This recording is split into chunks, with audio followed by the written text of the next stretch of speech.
During their preaching journey, the Buddha and his disciples often passed through beautiful lands and majestic landscapes.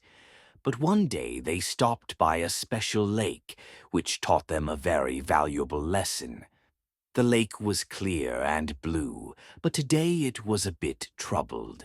Respectfully asked the Buddha, "Venerable Buddha, I have a question. While meditating, my mind is often disturbed by wandering thoughts. How can we keep our mind peaceful and calm?" The Buddha smiled, looked out at the lake, and said, "Ananda, look at that lake.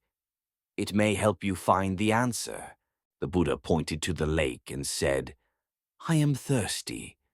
Please bring me a pot of water from the lake." Ananda took the pot and walked towards the lake. But today many people were washing clothes. Children were playing by the lake, stirring up the water. A cart carrying goods passed by, stirring up the mud at the bottom of the lake, making the water turbid.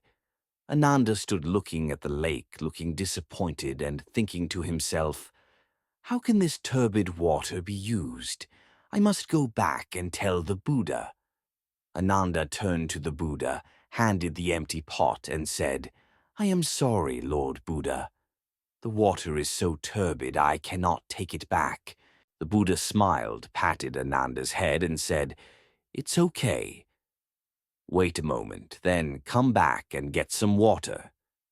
Ananda sat down and observed the surface of the lake. After a while, the mud settled and the lake became clear. Ananda was delighted, scooped up some water, brought it to the Buddha, and said, "Lord Buddha, the water is clear again." The Buddha took the water, drank a sip, and said, "Ananda, do you..." The lesson from the still lake helped Ananda and his disciples better understand how to master the mind. Always remember that stillness is not the absence of thoughts, but the ability to observe and accept them. Thank you for watching the video. Please share this lesson with your loved ones. Wishing you peace and happiness.